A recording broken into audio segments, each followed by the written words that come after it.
지난 한 주간도 하나님께서 우리 교회에 잘해 주셨습니다.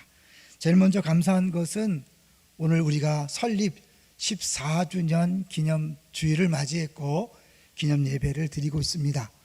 2006년 8월 마지막 주에 첫 예배를 드렸고요. 두 달은 이제 마음껏 이렇게 선택할 수 있는 기회를 드려서 9월, 10월은 이제 등록하지 않고 다닐 수 있었다가 11월 첫째 주에 정식으로 파송받은 후에 독립적으로 예배를 드린 날입니다. 오늘 14주년을 맞이해서 우리가 특별히 다음 세대를 준비하는 교회라는 비전에 집중하게 될 것입니다. 그래서 오늘 마지막 찬송도 바꿨습니다. 파송의 노래로 바꿨다는 것을 미리 기억해 두시면 좋겠습니다. 이제 오늘부터는 전적으로 우리가 입만 열면 다음 세대 그렇게 할 텐데요. 그런 차원에서 우리 화장실에 새로 바뀐 거 보셨나요? 아동용 발판을 필요하다 그래서 빨리 준비하라 그랬습니다. 그 유아실에 장의자를 들여놨습니다. 임신부들이 힘들다 그래서 들여놨어요. 앞으로는 아기 엄마들 임신부가 필요하다 그러면 우선적으로 조치하도록 그렇게 하겠습니다. 만약에 그들이 얘기했는데도 안 들어주면 큰일 나는 겁니다. 근데 이러면서 한편으로 걱정이 되는 게 뭐냐면 우리 어른들이 앞으로 제가 7년 동안을 다음 세대 외칠 텐데 소외감을 느끼지 않을까, 그런 염려가 들어서 지금 많이 기도하고 있습니다. 어떻게 이 어르신들을 소외감을 느끼지 않고 또 집중적으로 섬겨드리면서 다음 세대를 잘 준비할까. 저 기도 중에 있으니까 여러분도 기도를 좀 많이 해주시면 감사하겠습니다. 이제 마지막 세 번째로는 지난주 수요일 날 우리 하늘소리 찬양단이 설립 14주년을 기념하여 연주회를 한 것이 너무너무 감사했습니다. 제가 역사를 이렇게 들어보니까요, 우리 고건사님 2010년 신년 예배 때 처음 등록을 했고 그때 6명으로 시작된 하늘소리가 지금 10년 동안 엄청난 사역과 섬김을 하게 됐습니다. 저는 오늘 제목이 있었기 때문에 특별히 더 감회가 새로웠어요. 왜냐하면 오늘 제목이 뭐예요? 오늘 제목이 노래하는 사람들이, 특별히 오늘 성경 본문을 보면 검은고를 타고 노래한다 그랬는데 이 검은고가 우리의 개념의 검은고가 아니에요. 원래 그 원어를 보면 하프예요. 하프. 이스라엘 하프, 이제 그걸 이야기하는데 하프를 키면서 찬양하는 모습, 우리 하늘소리 찬양대가 딱 맞죠? 근데 오늘 보니까 찬양대도 이렇게 코로나19에서 많이 오였기 때문에 좌석도 저렇게 배치해서 하는 걸 보면서 우리에게 정말 이 천상에서의 그 합창을 상상하게끔 만들어줘서 정말 감사합니다. 자, 이제 오늘 제목을 한번 볼까요? 오늘 제목이 뭡니까? 노래하는 사람들. 여러분, 계속해서 사람들 시리즈를 하는 이유를 말씀드렸어요. 첫 번째 제목이 뭐였습니까? 복을 받은 사람들이죠. 복 받는 사람들, 복 있는 사람들. 두 번째는요, 구원받은 사람들. 오늘 노래하는 사람들인데 미리 말씀을 드려요. 결론이 뭐냐면 우리 주님 앞에 갈 때까지 노래하며 찬양하며 경배하며 갑시다. 이게 결론 부분이에요. 졸다가 또 잊어버리지 마시고 잘 들으세요. 그 다음에 이제 다시 왜 그렇게 우리가 노래하며 살아야 되는지를 오늘 집중적으로 살펴보려고 합니다. 먼저요, 일반 노래든지 어떤 노래든지 노래를 부를 때 네 가지 유익이 있다 그래요. 네 가지 유익 들어보셨나요? 첫 번째로는 인지 능력이 향상된대. 그러니까 나이 들수록 더 노래를 하셔야 돼요. 인지 능력이 떨어지잖아요. 노래하면 인지 능력이 향상되고 사회성이 향상된답니다. 사회성. 세 번째는 스트레스가 줄고 이 구강 건강에 호전이 있다 그래요. 네 번째는 호흡기 기능에 개선이 있다. 그러니까 노래하는 게 굉장히 유익한 거죠. 근데 우리는 노래를 넘어서 뭐예요? 찬양을 하잖아요. 이 노래의 효능은 육체적으로 도움이 된다면 찬양은 육체에 도움이 될 뿐만 아니라 영적으로 우리 날마다 새롭게 하고 더 나아가서 구원의 감사와 감격을 맛보게 하는 거죠. 성경에서는 우리들의 창조 목적과 구원의 목적이 찬양이라고 그렇게 분명히 밝히고 있어요. 이사야 43장 21절 외우기도 좋죠. 432이래요. 거기 보면 하나님이 우리를 창조하는 목적이 찬양 귀합니다. 그리고 에베소서에 보면 우리 지난주에 인에 대해서 얘기했는데요, 에베소서 그 1장에 보면 하나님께서 우리를 인치셔서 1장 13절 14절을 보시면 우리 성령을 인치셔서 그의 영광을 찬송하게 하기 위해서 구원했다, 그런 얘기하는 거죠. 근데 이렇게 우리 창조 목적, 구원의 목적이 찬양일 뿐만 아니라 오늘 성경에 보니까 천국에서 그야말로 주야장창 하는 일이 찬송이라고 하는 거예요. 볼까요? 자, 14장 1절을 보겠습니다. 14장 1절 시작.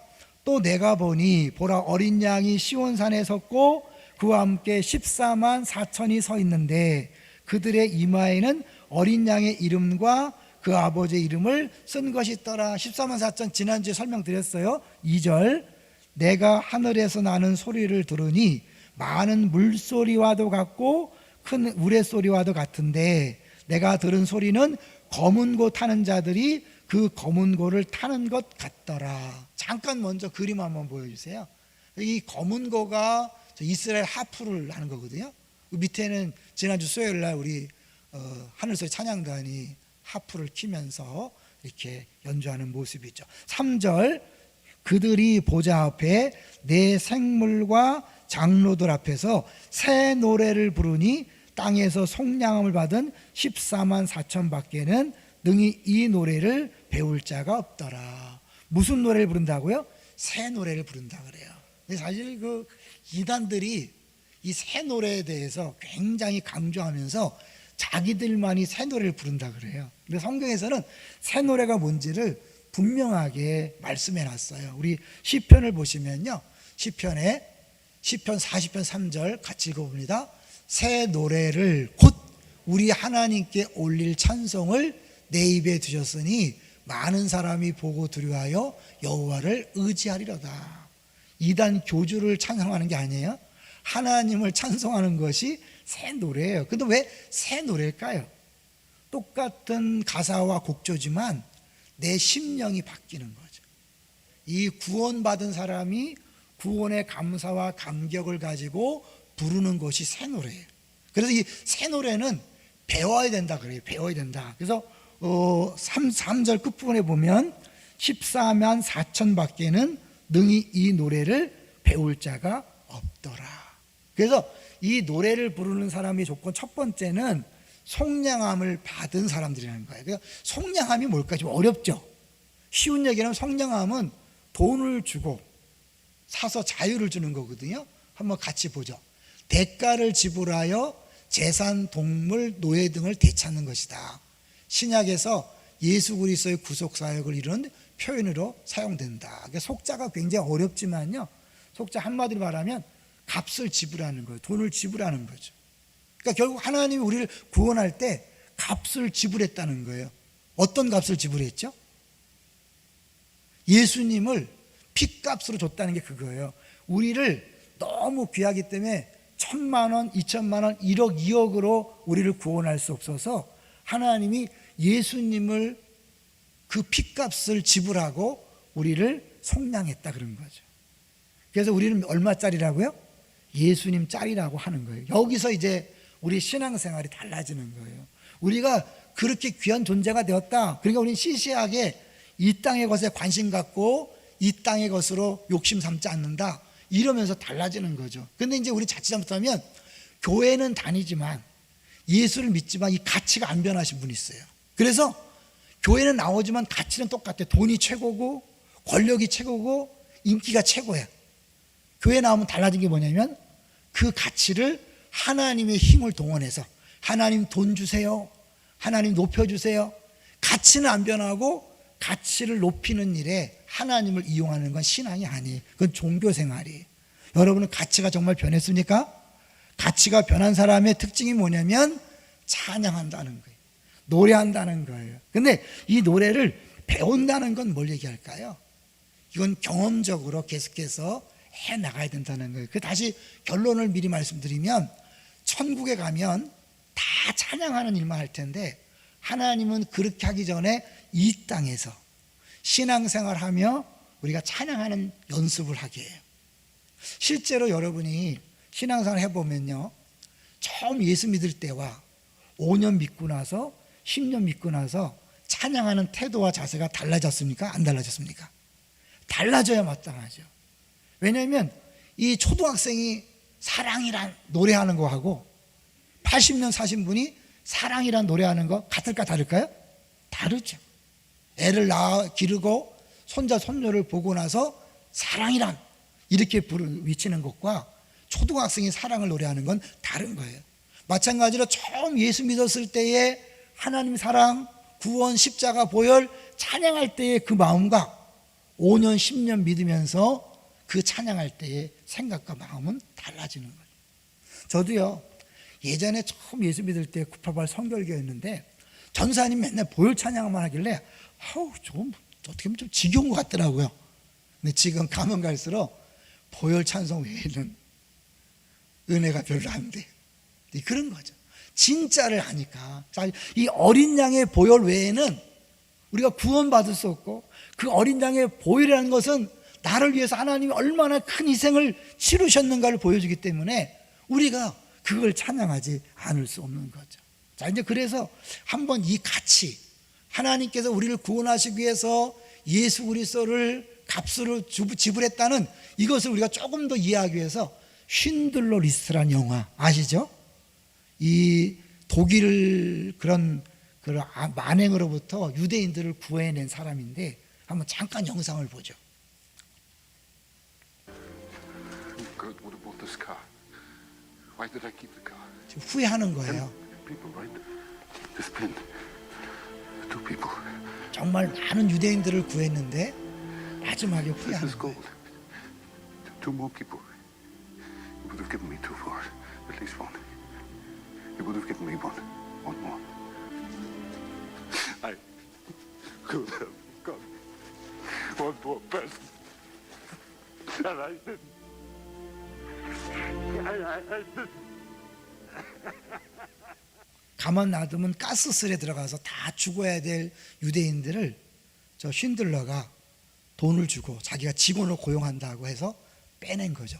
그 사람들은 2차 대전이 끝날 때까지 살아남았고 정말 수많은 유대인들이 살아남았는데 마지막 순간에 2명, 3명 더 구하지 못한 것을 안타까워하는 울부짖음이죠. 여러분 저런 생각을 해보세요. 하나님이 우리를 구하기 위해서요 어떤 일을 행하셨는가? 자기 하나밖에 없는 독생자 예수 그리스도를 십자가에 비참하게 죽게 하셨어요. 사랑하는 사람을 죽인다? 말돼 안 돼요. 저는 우리 아들을 딸을 내놓으라 한다면 제가 대신 죽는다고 할 것 같아요. 더 나아가서 우리 손자를 내놓으라 한다면 제가 죽는다고 할 것 같아요.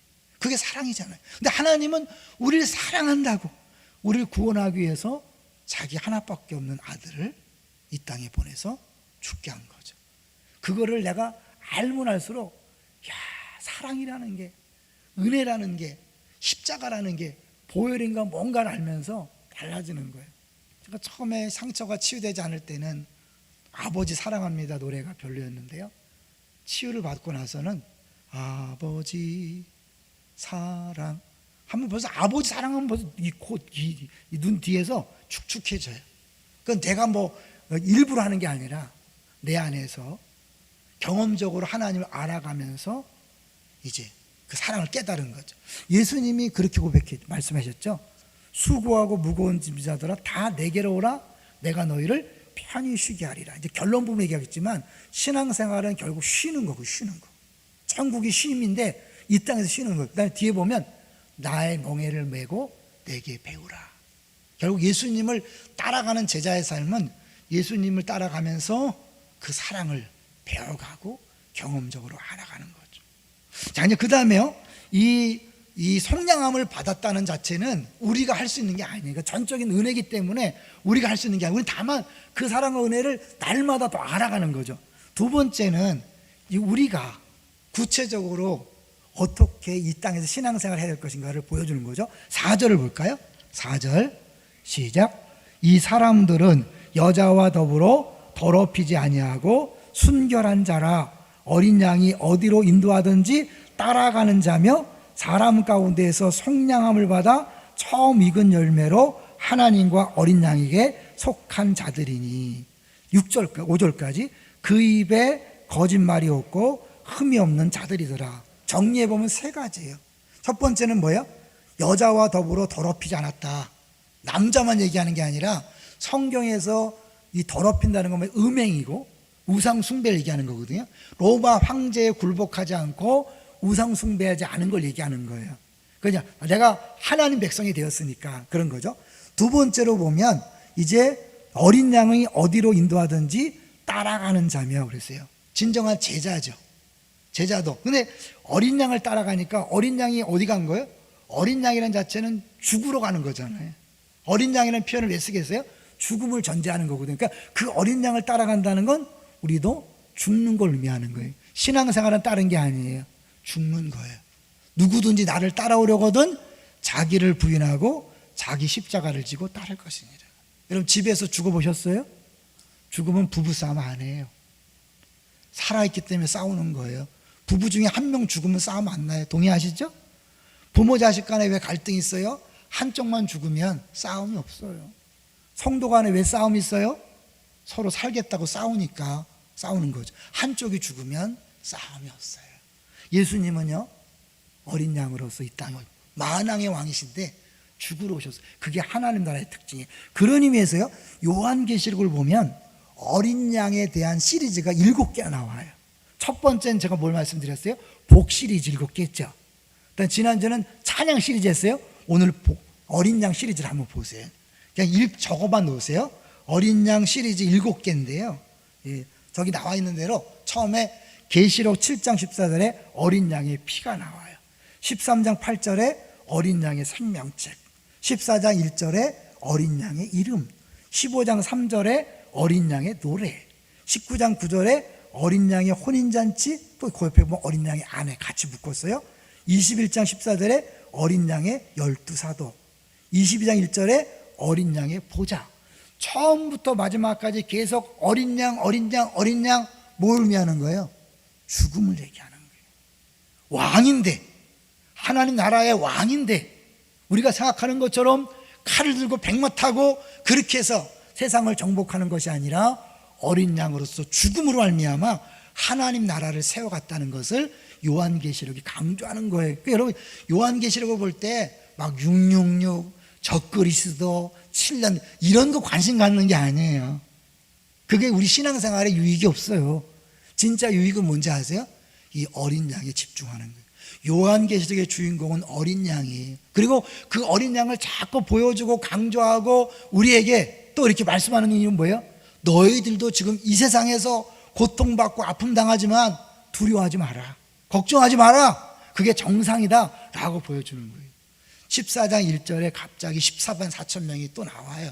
근데 이거는 크게 보면 10장부터 14장까지가 삽입부라고 얘기해요. 삽입부. 그래서 2장 3장에 7교회를 향한 메시지를 주고 4장 5장 6장 7장 8장 9장까지는 7 나팔이 계속 진행되다가 갑자기 10장부터 14장까지는 중간에 뚝 다른 내용이 들어오는 거예요. 그 당시 교회들이 당하는 많은 핍박과 환난이 무슨 이유 때문인지를 보여주는 거예요. 그러면서 어떻게 해요? 궁극적으로 이 어린 양과 함께 시온산에서 승리의 찬양을 한 것이 너희들의 모습이다. 그러니까 두려워하지 말라. 제가 말씀을 준비하다가 여러분 실감나게 하기 위해서 한 예를 생각했는데 우리 교회에도 그런 분들이 있어요. 지금 코로나19가 계속되면서 가장 힘들어하는 분들이 누굴 것 같아요? 장사하시는 분들? 아니에요. 진짜 힘든 분들은 이 코로나19 시작 때부터 방역에 동원된 수많은 요원들이에요. 우리 교회도 그런 분이 있어요. 언제 끝날지 모르겠다. 너무 힘들어. 지금 막 지쳐가고 있대요. 그렇잖아요. 이게 언제 끝날 것 같아요. 정말 끝은 있는 걸까? 우리는 비전문가니까 사실은요 막연한 기대감이 있어요. 끝날 것이다. 근데 전문가들 입장에서 볼 때는 끝날 수 없잖아요. 그럼 그들이 언제까지 해야 되는가? 여러분 이거를 오늘 현실이니까 그 당시 현실로 가보세요. 로마 황제가 자기를 신을 섬기라 하면서도 만약에 섬기지 않으면 도장받지 않으면 인받지 않으면 장사도 못해요. 사업도 못해요. 쫓겨나. 그것이 이제 12장 13장의 내용이에요.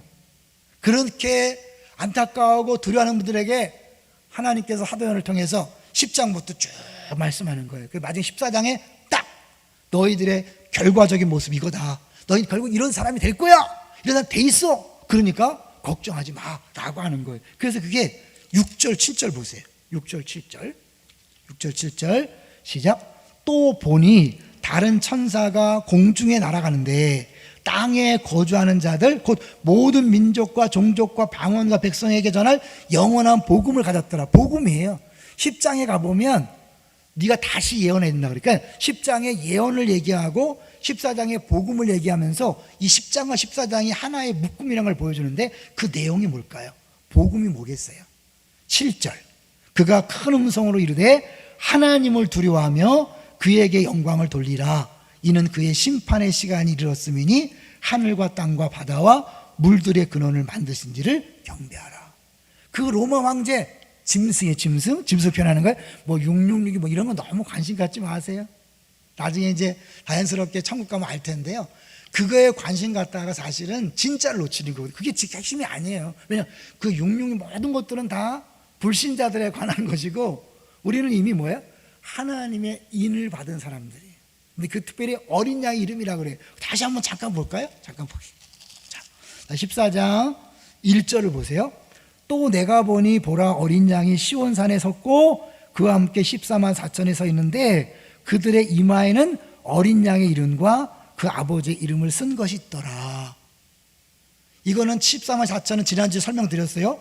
요거는 13장 17절을 보면 이 짐승, 그러니까 로마 황제를 가리키는 은유법이에요. 17절에 보면 16절부터 그가 모든 자, 곧 작은 자나 큰 자나 부자나 가난한 자나 자유인이나 종들에게 그 오른손이나 이마에 표를 받게 하고 누구든지 이 표를 가진 자 외에는 매매를 못하게 하니 이 표는 곧 짐승의 이름이니 그 이름의 수라. 잠깐 얘기하면 어떤 때는 이것을 이유라 그러고도 천주교 교양이라 그러고 공산주의라 그러고 이제 시대마다 다 번역을 다르게 해요. 생각해 보세요. 1세기부터 지금 20세기까지 시대마다 다 적용한다면요 답이 안 나오는 거죠. 그런데 2000년 동안 하나님이 동일한 메시지를 모든 성도에게 준다는 건 뭐예요? 그걸 어느 누구에게 대입하라는 얘기가 아니에요. 언제나 주님 오시는 그날까지 우리는 하나님을 믿느냐 세상을 믿느냐 둘 중에 하나 싸움을 하는 것이다. 아시겠죠? 그래서 하나님을 믿는 사람은 하나님이 도장을 딱 찍어서 하나님 소유로 삼아서 하나님 지키되 결국 천국에서 밤낮으로 찬양하는 그런 멋진 영광의 모습으로 준비해놨다. 지금 끝나지 않을 것처럼 보이고 지금 너희들이 망하는 것처럼 보여도 걱정하지 말라. 그 메시지를 하는 거예요. 그래서 어떻게 7절에 그들을 두려워하지 말고 그를 두려워하지 말고 하나님만 두려워하여 영광을 돌리라. 하나님만 섬겨라. 그런 거예요. 그리고 이제 8절부터 쭉 가면 어떻게 해요? 그 로마가 무너졌다. 바벨론이 무너졌다. 지금 하나님을 적대하는 세력들이 다 무너질 것이다 얘기해요. 그러면서 그들의 특징이 뭐냐면 11절이에요. 11절. 그들을 섬기고 하나님 섬기지 않고 다른 것을 쫓아가는 사람들은 11절. 14장 11절 시작. 그 고난의 연기가 세세토록 올라가리로다. 짐승과 그의 우상에게 경배하고 그의 이름표를 받는 자는 누구든지 밤낮 쉼을 얻지 못하리라 하더라. 속량받은 사람, 성령으로 인침받은 사람은 이 땅에 좀 고생하지만 결국 뭐예요? 이 고생을 끝내고 쉬지만 믿지 않은 사람들은 뭐예요? 죽는다고 끝나는 게 아니에요. 여기서 잘 드세요. 여러분 살다가 너무 힘들어서 자살하고 싶은 생각이 있을 거예요. 자살하고 끝이 아니에요. 그때부터 진짜 이제 영원한 고생이 시작되는 거예요. 이게 뭐예요? 지옥의 특징은 밤낮 쉼이 없는 거예요. 우리 너무 힘드니까 끝내지 안 끝나요. 그때부터 여러분 영원히 고생인 거예요. 절대 그런 마음 먹지 마세요. 자 12절 볼까요? 12절. 그런데 우리들이 하나님 믿는 성도들의 차이는 뭐냐? 12절 시작. 성도들의 인내가 여기 있나니 그들은 하나님의 계명과 예수에 대한 믿음을 지키는 자들입니다. 인내가 필요한 것, 믿음을 지킨다고 표현해요. 어렵다는 거예요. 고난이 있다는 거예요. 그런데 걱정할 게 뭐냐면 13절에 13절 시작. 또 내가 들으니 하늘에서 음성이 나서 이르되 기록하라. 지금 이후로 주 안에서 죽는 자들은 복이 있도다 하심에 성령이 이르시되 그러하다. 그들이 수고를 그치고 쉬리니 이는 그들의 행한 일이 따름이라 하시더라. 진정한 쉼은 주를 위해 최선을 다해 살다가 때로는 순교를 당하고 때로는 수를 다해서 이 땅을 떠나는 날 시작되는 거예요. 모든 수고를 그치고 쉬는 거다. 자주 말씀드리지만 이 땅의 고생은 추억입니다. 60년, 70년, 80년의 고생은 영원한 세계에 비하면 짧아요. 군대 3년 갔다 와서 평생을 울고 먹는 것처럼 여러분이 영원한 세계에 들어가면 이 땅에 70년, 80년 고생한 거 영원히 울고 먹으면서 오히려 그것이 찬양의 제목이 되고 감사의 제목이 될 거예요. 근데 만약에 이 땅에 주를 위해 수고한 게 없다면 얼마나 부끄러운 영혼의 세계를 살까요? 수고를 그칠 뿐만 아니라 뭐예요? 그들의 행한 일에 따라 상급이 준비되어 있다는 거예요. 할렐루야. 여기서 우리가 잠깐 우리 주변에 이걸 모르고 예수 안 믿는 사람들이 있어요. 분명 6절에 모든 백성, 민족, 종족, 방언 백성 4개죠. 동서남북 전 모든 백성에게 복음을 전하는, 복음 내용은 하나님이 창조주다, 하나님만 경배해라, 심판날이 온다. 그래도 불구하고 코웃음치고 예수 믿지 않던 사람들은 어마어마한 심판이 기다리는데 읽지 않았지만 20절에 보면 14장 20절에 성 밖에서 그 틀이 밟히니 틀에서 피가 나서 말 굴레까지 닿았고 1600 스타디온에 퍼졌더라. 심판의 무서움, 포도즙을 짜듯이 그런 고통을 준다는. 그리고 그들이 뭐예요? 계속 천국에서 부자와 나사로의 비유처럼 그렇게 내가 예수 믿었으면 저기 갔을 텐데 하면서 끊임없이 영원토록 그렇게 울부짖는 때가 온다는 거예요. 그게 때면 그때는 다시는 기회가 없어요. 뭐 그 얘기는 기회가 지나기 전에 빨리 예수 믿어라, 회개하라, 그 얘기를 하는 거예요. 우리가 마침 오늘 40일을 작정하고 이웃초청잔치를 특별한 발대식 없이 시작합니다. 그거 안 해도 여러분 믿지 않은 사람은 지옥 갑니다. 심판 받습니다. 영원히 쉬지 않고 고통을 당합니다. 그 중에 우리 아내가 있고 남편이 있습니다. 우리 부모가 있고 자녀가 있습니다. 여러분 그들이 그런 고통 당하는 거 괜찮습니까? 그래서 우리가 복음을 증거해야 되는 거예요. 안타까운 마음으로 복음을 증거하는데 그 복음을 증거하는 것이 뭐예요? 그들이 듣기 싫기 때문에 우리를 죽이려고 그래요. 우리를 핍박해요. 우리를 박해요. 여러분 그럴 때 그들이 몰라서 그런 거라 생각하고 기쁨으로 감당하는데 그럼 그걸 하나님께서 상으로 갚아준다는 거예요. 유튜브 방송하는 거 아시죠? 많이 안 보시더라고요.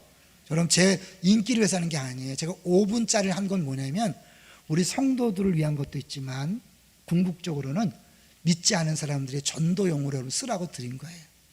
믿지 않은 사람에게요 보내세요. 5분짜리니까 딱 보내서 그들이 들어보고 반응하면 익은 고구마예요. 그런데 만약에 듣지도 않고 보지도 않고 듣고 나서 막 뭐 비숨 코웃음 친다, 아직 덜 익은 고구마예요. 괜찮아, 놔두세요. 근데 여러분 익은 고구마를 찾는 과정이 그걸 보내는 거예요. 보고 들어봤어? 봤어? 어때? 우리 목사님 얼굴 어때? 발음이 좀 이상하지? 막 이러면서 여러분 관심을 쓰게 한 다음에 그 다음에 반응을 보이는 사람은 어떻게? 더 집중적으로 다른 걸 또 보내주고 다른 접촉해서 부르게 하는 것. 그것이 여러분 제가 하는 일의 방법인 거예요. 주님이 오늘 우리들 믿는 사람에게는 어떤 고난과 아픔이 있어도 잘 참고 견뎌라. 곧 끝난다. 쉼이 있다. 그러니까 조금만 더 버텨라 이거예요. 동시에 뭐예요? 그러나 믿지 않은 사람들은 지금은 큰 소리 빵빵 치지만 이 어마어마한 심판이 기다리고 있다. 이제 결론으로 가서요, 천국 가면 우리가 쉼이 있고 찬양하는 그 일만 할 텐데 그럼 이 땅에서는 어떤가? 영생이라는 거 있죠. 우리 예수 영생이라는 건요 죽은 다음에 누리는 게 아니에요. 예수 믿는 그 순간부터 시작되는 거예요. 믿습니까? 잠깐 보여주세요. 하이델베르그라는 그 요리문답에 보면 영생을 간단히 이렇게 설명했어요. 영원한 즐거움이 이미 지금 시작되었다. 할렐루야. 그러면 천국 가서 우리가 쉰다 그랬잖아요. 그 쉼이 지금부터 시작된 거예요. 아까 잠깐 말씀드렸죠. 수고하고 무거운 짐진 자들아 다 내게로 오라. 내가 너희를 편히 쉬게 하리라. 이게 죽어서 가는 게 아니라 예수 믿는 순간부터 쉼이 있는데 그 쉼은 뭐예요? 내 멍에를 베고 내게 배울 때 가능해지는 거예요. 쉼과 찬양 같이 가는 거예요, 여러분. 찬양도 이 시간에 우리가 이제 계속해서 매 순간순간마다 하나님을 찬양을 살 때 육체의 건강뿐만 아니라 영적으로 새로워지고, 동시에 뭐예요? 우리 시선이 하나님을 향함으로 말미암아 이 세상 모든 것들이 작게 여겨지고 아무것도 아닌 것처럼 여겨지는 거예요. 그래서요, 다시 오늘 15장에 14장 가보면 이 천국에서 찬양할 사람들을 할 때 5절에 보면 어떻게 했어요? 5절에 그 입에 거짓말이 없고 흠이 없는 자들이더라. 가치가 변했기 때문에 죽는 것도 두렵지 않고 이 세상이 전부가 아니라는 사실을 알기 때문에 무슨 일을 만나도요, 찬양할 수 있고 감사할 수 있고, 동시에 뭐예요? 거짓말이 없어요. 증인의 사명이거든요. 증인이 거짓말하면 증언이 효력이 없잖아요. 이 거짓말이 없다는 건 뭐예요? 사실 생각해요. 우리가 왜 거짓말해요? 두려워서. 죽을까봐 두려워서 거짓말하고, 손해볼까봐 거짓말하잖아요. 죽는 게 두려움이 사라진 거예요. 죽는 자들이 복이 있다. 그러니까 이제 뭐예요? 거짓말하지 않는 거죠. 삶이 달라지는 거죠. 근데 그것을 위해서는 먼저 어떻게 해요? 내가 어떤 존재인지, 속량받은 존재라는 사실을 딱 알고 날마다 노래를 부르며 갈 때 그런 삶이 가능해지는 거죠. 버클리 대학에서요, 이런 실험을 했대요. 쥐를 가지고 실험을 했는데, 첫 번째 실험에서는 쥐에게 혼자 먹이를 먹고 살게 했더니 600일을 살다가 죽었대요. 두 번째 실험에서 5마리를 함께 먹도록 해놨더니 700일을 살았대요, 여러분. 쥐도요, 함께 모아놨더니 100일을 더 사는 거예요. 세 번째는 사람의 손바닥에 쥐를 올려놓고 음식을 먹여줬대요. 더 먹고 싶을 때는 더 주기도 하고, 먹기 싫어하면 다른 걸 줬더니 950일을 살았다는 거예요. 연구팀은 이 실험을 통해 동물도 이렇게 더불어 살면서 사랑의 힘을 주고받으면 그 결과로 평안하고 행복한 마음으로 수명이 연장된다. 그래서 한 분이 이제 이걸 보내면서 코로나 시대에 우리가 더 잘 만나고 접촉해야 된다, 그 얘기를 하는 거예요. 사망의 음침한 골짜기로 다닐지라도 해를 두려워하지 않는 것은 주의 막대기와 지팡이가 나를 안위한다 그랬죠. 나를 보호하고 위로하는 거를. 막대기 소리 기억나시죠? 목자가 보이지 않습니다. 그러나 목자가 가끔 막대기 소리를 두들겨주는 거예요. 그 소리를 듣고, 아, 목자가 나와 함께 있구나. 그러면서 우리는 뭐예요? 죽음의 길 같지만, 사망의 음침한 골짜기 같지만, 어린 양을 따라가는 길이 죽음의 길이지만 기쁨으로 감사함으로 노래하면서 가는 거예요. 그런데 그때 이 막대기 소리는 주님이 직접 들려주기도 하지만 내 주변에 누군가를 통해 사랑의 손길을 느끼게 하고, 위로의 말을 듣게 해서, 카톡을 통해, 때로는 편지를 통해, 선물을 통해 내가 너와 함께 있다. 사람이 아니에요. 하나님의 통로로 그들을 쓰는 축복의 통로가 내 주변에 있는 거예요. 그래서 성도들이 함께 가는 게 중요해요. 함께 위로하고 격려하면서 찬양하면서 가는 게 신앙생활이에요. 마지막에 어차피 우리는 다 같이 14만 4천이 함께 모여 찬양할 사람들입니다. 그렇다면 이 땅에서도 우리가 함께 찬양하면서 쉼을 누리면서 찬양하면서 경배하면서 나아가야 되지 않을까요? 어차피 가야 될 길이에요. 주님이 정한 그날까지, 그 시간까지 우리는 가야 돼요. 눈물 머금고 가야 돼요. 그러나 혼자 가면 너무 힘들어요. 함께 찬양하면서 위로하면서 격려하면서 그 목자의 막대기 소리를 들으면서 함께 갈 때 우리는 넉넉히 끝까지 갈 수 있을 줄로 믿습니다. 그리고 가면 이제부터 쉬어라, 수고했다, 상을 주시는 그 주님이 우리를 기다리고 있습니다. 우리는 노래하면서 쉬면서 가는 사람들입니다.